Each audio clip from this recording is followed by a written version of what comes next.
قرآن مجید میں 5 جگہ اللہ کے حق کے بعد فوراً والدین کا حق ہے.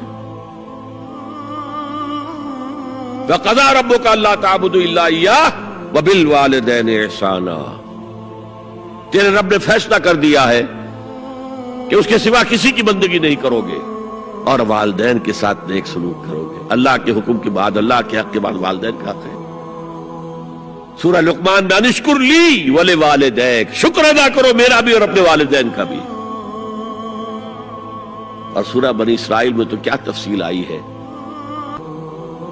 اگر تمہارے والدین میں سے ایک یا دونوں تمہارے پاس بڑھاپے کی عمر کو پہنچ ہی جائیں،